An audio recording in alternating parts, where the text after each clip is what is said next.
Thank you very much, ladies and gentlemen of the press. Allow me to take this opportunity to brief our people in South Sudan, our membership, and the region and international community that yesterday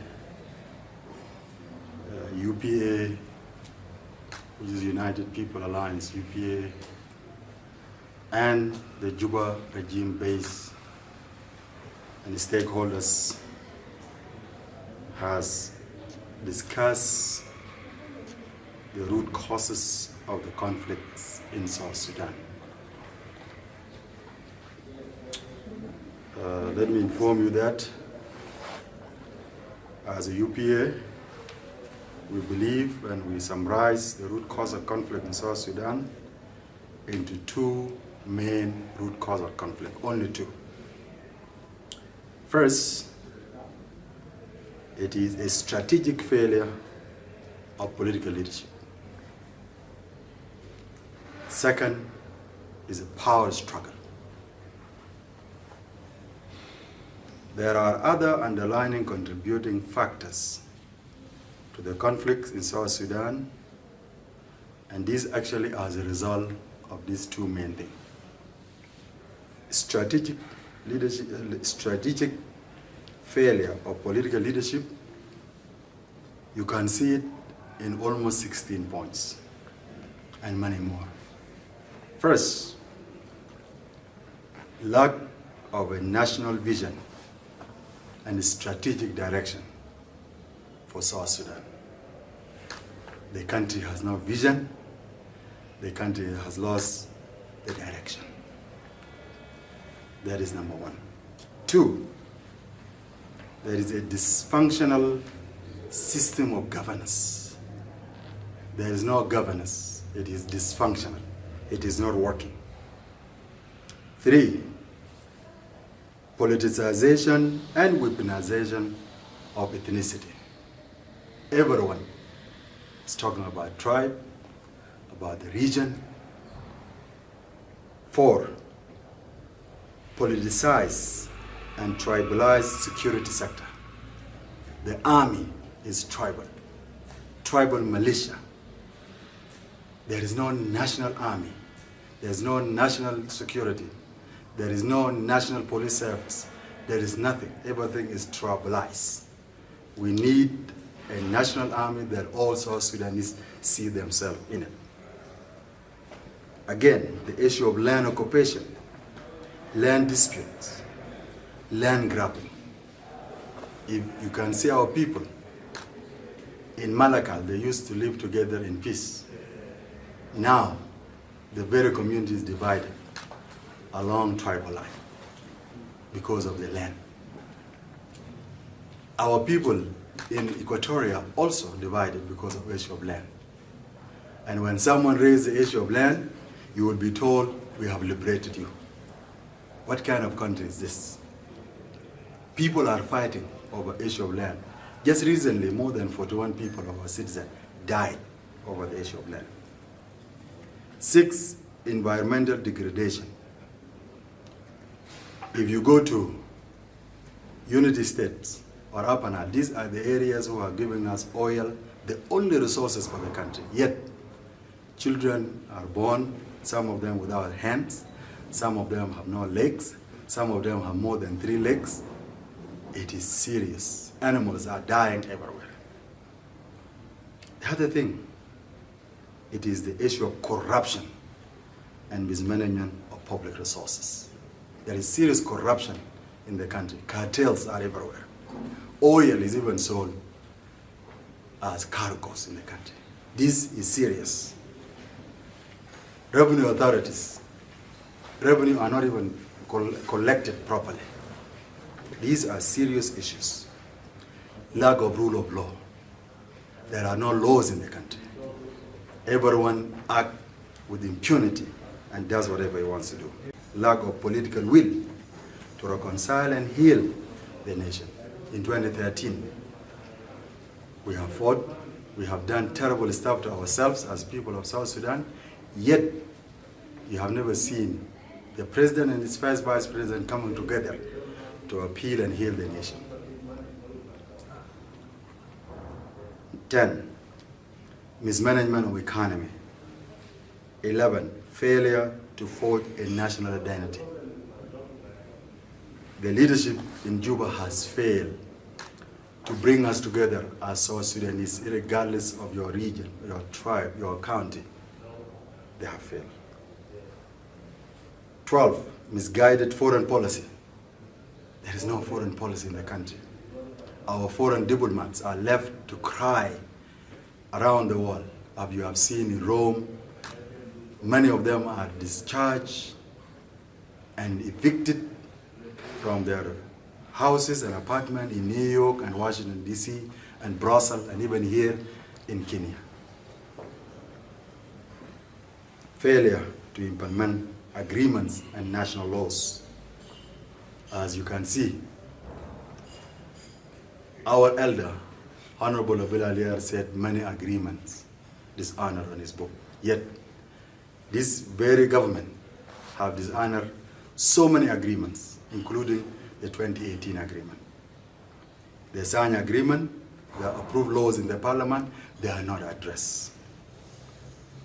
14, trauma. The whole country is facing serious trauma because of a long war that we have been through. Yet there is not a single hospital that takes care of people with mental issues. All of us as people of South Sudan have serious mental issues, and we need help to heal ourselves and to be treated. 15, liberation entitlement. Yes, the SPLM-SPLA have led a war of liberation. It has brought us the country. But this country, we brought it for all of us. But there are some people, the minute you argue with them, they will say, we have liberated you. Have you liberated me, you and others, so that you come and dictate on me? Of course, the answer is no. This liberation entitlement must end. 16, negative regional sectarianism. There are people who see themselves only from their region perspective.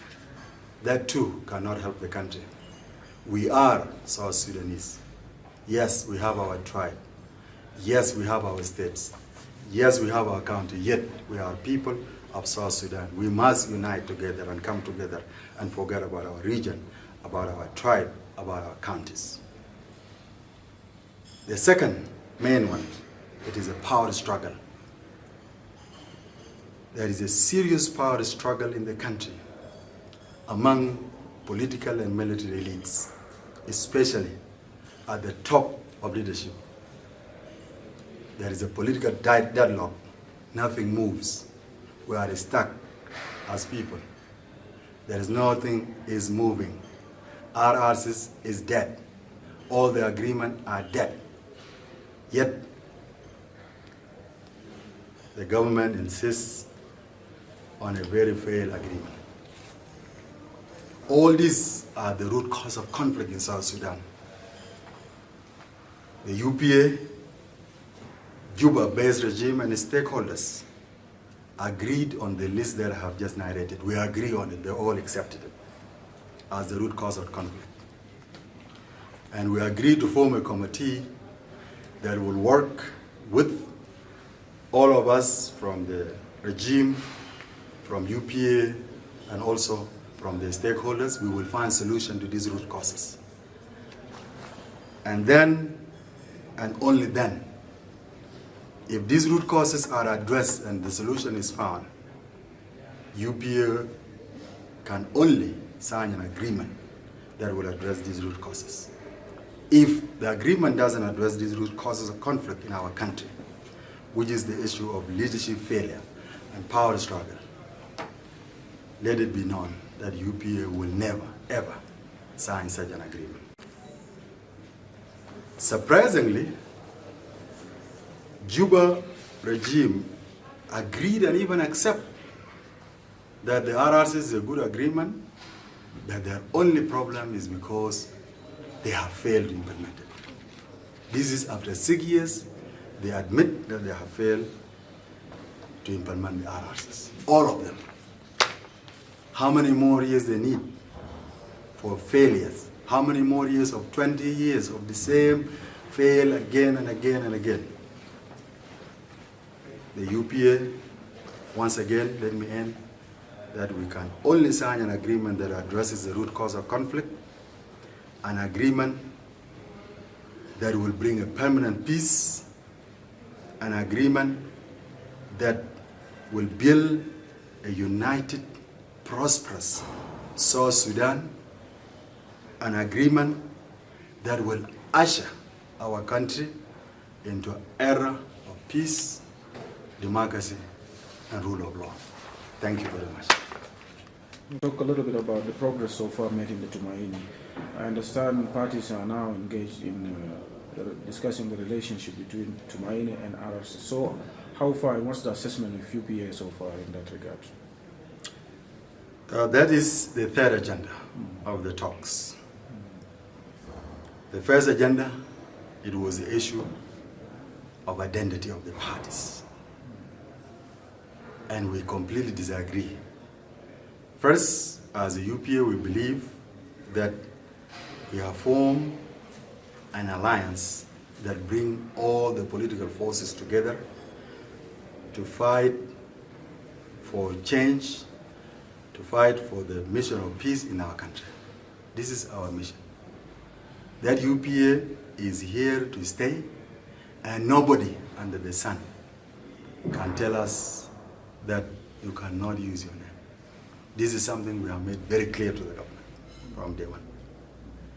Second, we have discussed the issue of root cause of conflict, and I've shared with you. We agree on them, and this is what we have done. So the committee will work and move on. Third, we started yesterday on the issue of the relationship between the RRCs, the failed 2018 agreement, and the Tumaini consensus.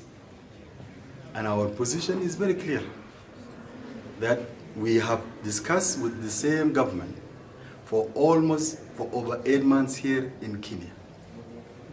And the outcome of that, it was not our agreement, it was an agreement between the stakeholders, the regime in Juba, and us in the UPA. This is what we agreed. This is our agreement. And we have nothing more to say. If the regime in Juba is serious about the negotiation, they need to come, sign this agreement, and we move forward. This is what we have told them. That is our position, and this is what we will tell them right after this press conference. So meaning you're insisting on the last one, yes, go ahead. So meaning you're insisting on the initial protocols that they will not be reopened, because people want to understand what is this relationship between the two and the position of UPA on that. Yeah. Yes, the position of UPA is very clear. What is it? It is that we have signed with the government initial and agree on 8 protocols. Issue to do with permanent constitution, thing to do with how to have credible and fair election in the country, how to address the root cause of the conflict.